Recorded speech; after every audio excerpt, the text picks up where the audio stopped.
So here you are, about to make your genius idea to save the world. In your hand is the cure for cancer, and it is ready to be mass distributed for the world to take. But one day before the distribution, you were mixing the scientific thingamajigs, and you suddenly bumped a poison and poured it all in the mixture. The cure starts bubbling, and you made the Powerpuff Girls. Point is, you can make some oopsies, but nothing compared to these experiments. Mengele's twins.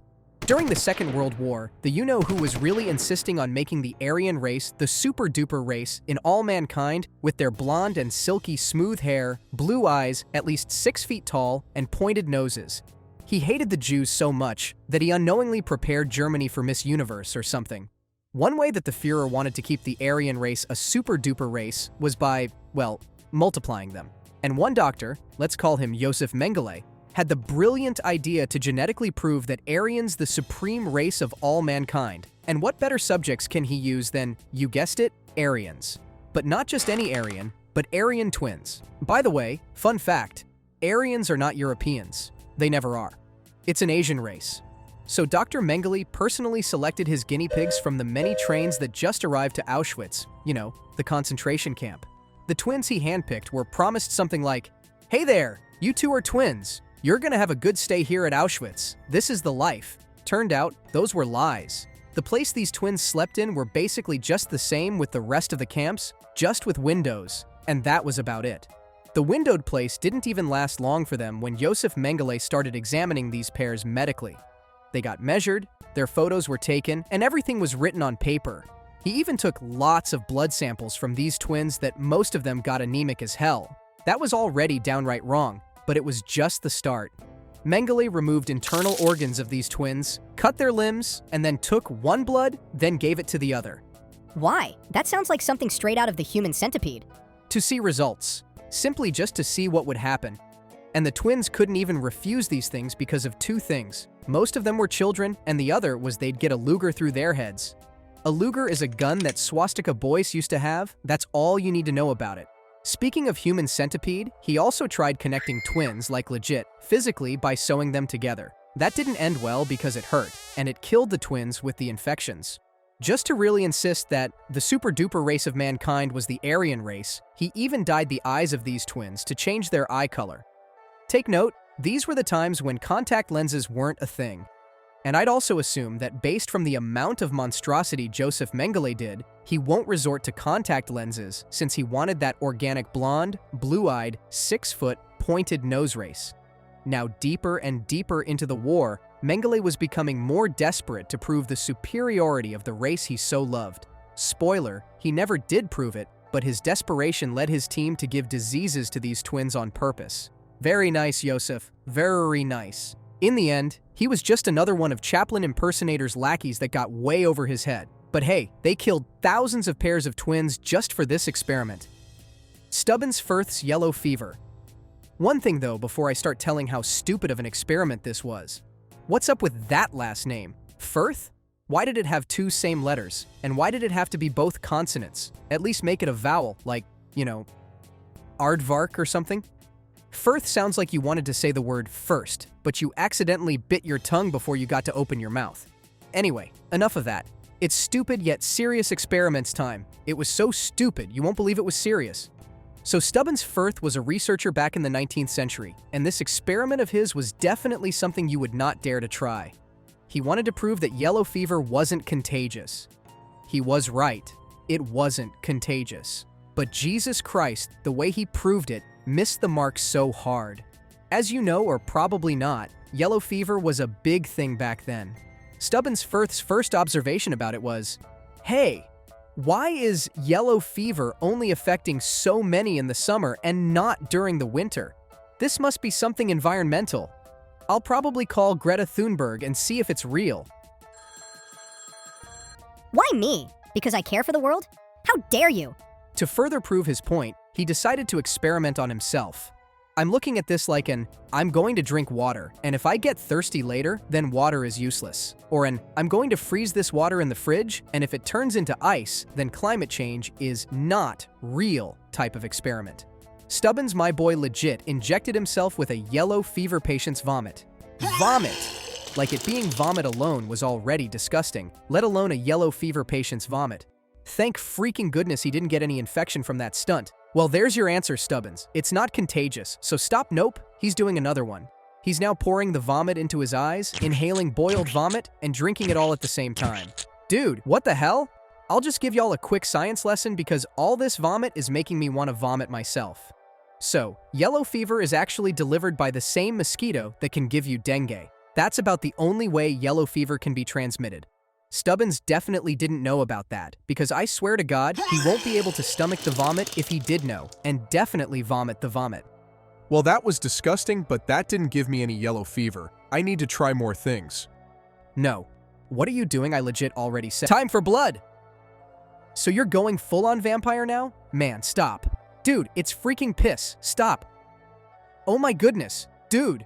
Nope. Time for saliva. You know what? You can get saliva from just smooching with your girl, but in the name of science, just drink it. Bon appetit, I guess. So yeah, he still didn't get the yellow fever, and he thought he just made a smart move doing all those, so he published the research about it. Let me guess. The title of it was Mukbang: How I Didn't Get Yellow Fever from Drinking Every Possible Liquid a Human Can Release. It went totally wrong. Just wrong, man. At least the continental drift theory is somehow possible. Stubbins Firth's research was completely debunked in the 1900s. All that only to get myth busted. Operation LAC in Missouri. This happened in the early 1950s, just a few years after the Second World War ended. It's understandable that the entire world is still on guard and is probably mustering up more powerful weapons during this time. Oppenheimer was partially to blame for this, because he introduced the atomic bomb to the world. Now from that point, everyone did their research on nuclear warheads. USA, being the first one to have an actual battle experience with nukes, had the idea that if they can attack with nukes, they should also know how to defend nuke attacks from other countries should it ever happen again. And to learn how to defend, the government was like, okay, we need to know what the effects of these thingamajigs first, so we know what to do, and started Operation LAC. It was a secret radioactive test, and what happened here was they sprayed zinc cadmium sulfide over many urban places in Missouri. But the thing is, no one in the state knew about it, except for the government. The military would use blowers on rooftops to spray these zinc thingy. Oh well, to protect the people, you must attack the people. When the people of St. Louis knew about this thing, they were of course mad as hell. The back and forth of the people and the government probably went something like this. Why didn't you tell us about this? You could have told us that you wanted to kill St. Louis, so we just did it ourselves. We didn't want to tell you because you'd panic. If we didn't tell you that we're gonna overthrow the president and secretly did it, you'll panic too. You dumbass. Besides the no-notice thing, zinc cadmium sulfide was another problem. It was an addictive and poisonous combination of elements. It can affect the lungs, kidneys, and bones. The US knew about that stuff, but they did it anyway. Smart move. Einstein would be proud. It was so smart that after the spraying, the particles of this stayed on the roofs of houses, schools, playgrounds, basically everywhere. Lots of these particles were eventually found in the poorer areas of St. Louis. So you really want to think if this was the test run for the purge or something. As time passed, the people began having health issues. Surprise, surprise. Cancers and all those diseases started to fly around. 10 out of 10 work, US government. Deep sleep therapy. Are you depressed? Well, not anymore. With the all-new deep sleep therapy, you get to sleep your sadness away and feel like a happy person again when you wake up. This experiment was done back in the 1960s, and it was advertised to cure whatever mental health condition you have. Bipolar? Gone. Anxiety? You're now confident. Schizophrenia? No more voices. Can you at least give me some credit for it? I created that.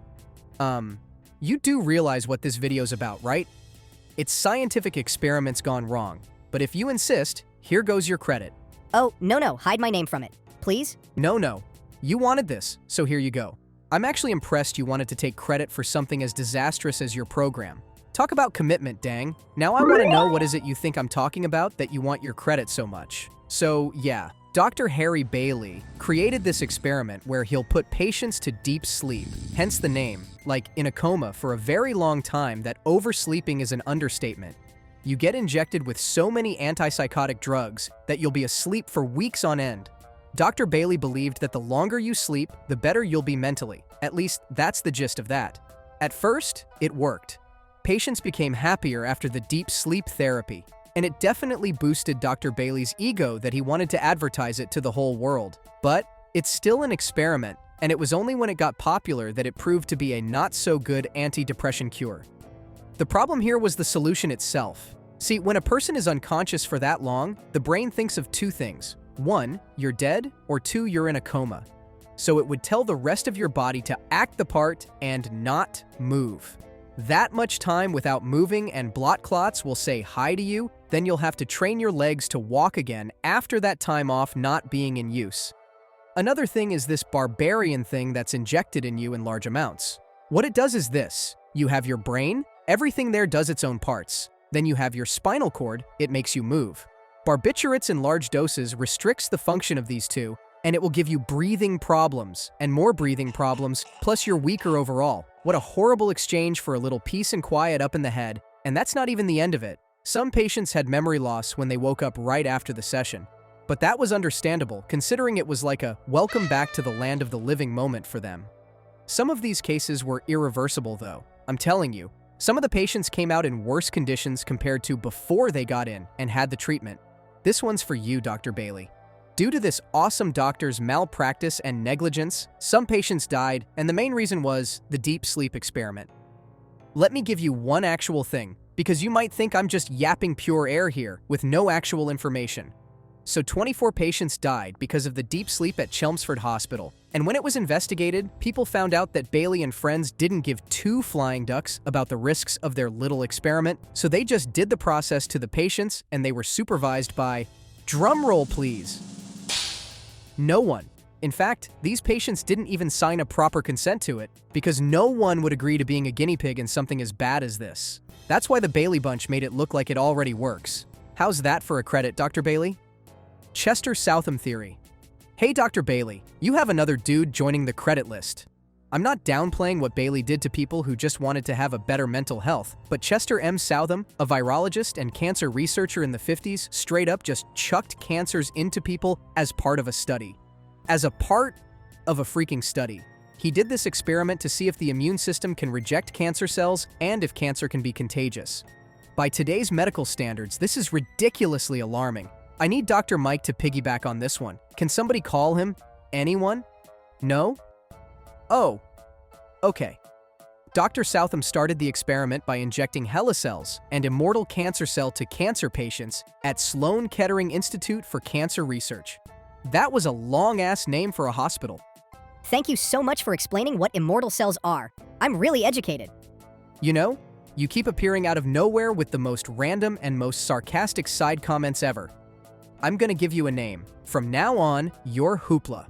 To answer your question, immortal cancer cells, like HeLa, is like this group of cells that are cancer. These kinds of cells are grown in labs and they don't die. They multiply. They clone themselves infinitely for as long as they live. Want to try putting it in your body? Nah, I'm good. Then sit down and listen. All right, I will. You didn't have to be so mean about it. So Southam injected it into patients who used to have cancer at that hospital and thought that if they had cancer in the past, then that means their bodies now know what these cancer cells look like and beat the crap out of it. Then some writing on the paper. The thought was great, don't get me wrong, but it's a different story when you start doing a stabby, the needly inside healthy people's bodies without them knowing and without their permission. Dr. Southam did it to the prisoners of Ohio State Penitentiary and patients at Jewish Chronic Disease Hospital in Brooklyn. He did this now because he wanted to see how the immune system of healthy people would react to these cells compared to those who have or had cancer. Knock knock. Who's there? It's tumor, says the cancer cell that turned into a tumor because they weren't supposed to be handled that way, and now they're mad, so they made bumps where they were inserted. Some got even madder and moved locations before making a bump. Just imagine if that tumor went to the brain. Congratulations, you now have a body count. Things went south for Southam when the Jewish doctors in that Jew hospital reported him to the board of people who definitely know what they're doing because they're wearing long coats and glasses. So, investigation started, yada yada yada, and they saw that Chester M. Southam actually didn't inform the healthy patients that they were getting cancer and the risks of it. In 1965, the board of people who definitely know what they're doing because they're wearing long coats and glasses gave Southam's license a 1-year detention. Dude actually pulled a Dr. Bailey move with cancer. Project QK Hilltop.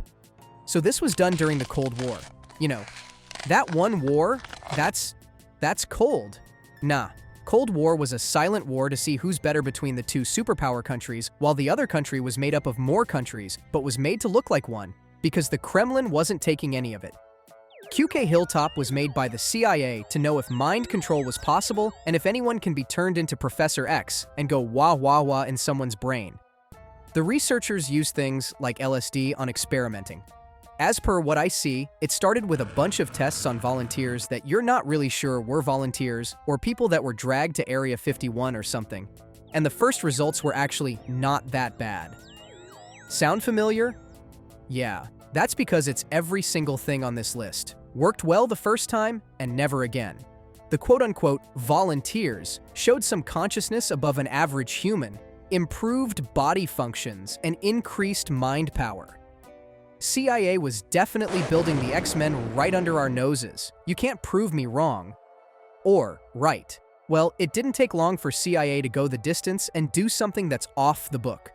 After that, they upped the testing conditions using things like electroconvulsive therapy, which is the scarier term for a brain shock, sensory deprivation, where you go float in water without light or sound, and hypnosis, more often without any consent.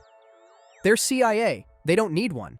Ask for consent, and you probably will be an Area 51 resident. And as you would expect, too much of a good thing is a bad thing. Their subjects started to getting schizophrenic, paranoid, and super anxious. But again, what can they do? It's CIA. Time went on, and there was this one subject that got so stoned, cracked, high, and awakened by so much LSD, he became so aggressive and violent. The team ended up tranquilizing him regularly, but that was damage control at that point. And it just totally went to chaos when a lot of their subject had permanent and incurable mental health issues that some even spent their lives in mental facilities because of what they got from the project. Frankenweenie. If you've seen that movie, this was the real-life version of it. This experiment meant they revived dogs that were already called dead at clinics, and this was made by a Soviet scientist named Sergei. Sergey what? I'm not saying that last name. It's spelled like this, and if I said that, I'd have a stroke. I'm only capable of saying names like Smith or Jones or Miller or whatever. But this? No thanks. I'd rather sing Erica. So Dr. Sergei used a machine called the autojector. It sounds scary, but you gotta understand that almost everything is scary when it's Russian, but it was just the first version of the heart-lung machine. It pumps blood and oxygen and make it go round the body of the dead dogs. He would chop the head of the dog off and put some anesthesia, then the autojector would start its work. Like everything else, it worked at the start. Just the start. The dogs were showing that they were alive by blinking and twitching and all that. Okay, good. Some brain pumping is working, and they thought anything could be revived with the autojector, but the dogs weren't exactly alive, if you think about it. They just, well, moved. Even the brain activity was just little, and the dogs were not aware that they were doing the blinking and twitching. It was all in the reflexes. The worst thing was, these dogs did the experiment many times. I mean, just let the dog rest in peace, Bryukonenko. Oh dang, I said the name. But this experiment happened in the 1940s, and well, to your surprise, medicine wasn't as advanced then compared today. So they basically just gave the dogs some movement. They weren't alive, and Dr. Bryukonenko just opted that once dead, it's dead. The Tuskegee syphilis study. What's a syphilis? Something that's deadly and something you'll never get because you don't pull anyone. The Tuskegee syphilis study was done sometime between 1932 and 1972 by the USPHS, and it was done to see how syphilis thrives when it's not treated. But that's not what the subjects were told. The 600 African American men that the USPHS took were separated. 399 of these men had syphilis, and 201 did not have it. Hey guys, so welcome to this free healthcare provided by the US government. You should really thank the presidents from Herbert Hoover to Richard Nixon for doing this for completely free to treat bad blood. Please be reminded that we did not specifically choose your race because you're black and poor and illiterate. We're not racist because we have poor black friends that did not study too. It's actually because of, it's because we couldn't find any white people in this area. But don't worry, we have white subjects in other places that were doing this study. Enjoy being a healthy person. Wow. Just wow. There's a high chance that the agents of USPHS actually said that because of how racist USA was at that time. But the subjects bought it, and the study took off with the subjects thinking that it's still a free medical exam with meals and burial insurance. The year 1940 came, and penicillin got out. This was the most effective cure for syphilis at that time, but the Public Health Service denied their studies the use of it on purpose. So the idea was they basically let the people die for information? Were these people just numbers for them? That's where you're wrong. The USPHS didn't see them as numbers. They saw them as poor black people that they can play the lives of. USA looked up to numbers so much during that time, ever since they recovered from the Great Depression, that their subjects were lower than numbers. Lo and behold, the men got worse conditions, as syphilis is something that affects this, and this. Even when the men's health got so bad, USPHS was still like, don't touch them, this is for research, until they died. When they died, some deeper research found out that even the wives of these men got syphilis too, and gave birth to the children with syphilis as well. When this former employee of the service leaked the news to the press in 1972, everyone was on fire, and after a lawsuit was filed, the families of each subject got $10 million. But once again, that was damage control. The bottom line reason for this was actually just racism, nothing else. Chernobyl disaster, 1986.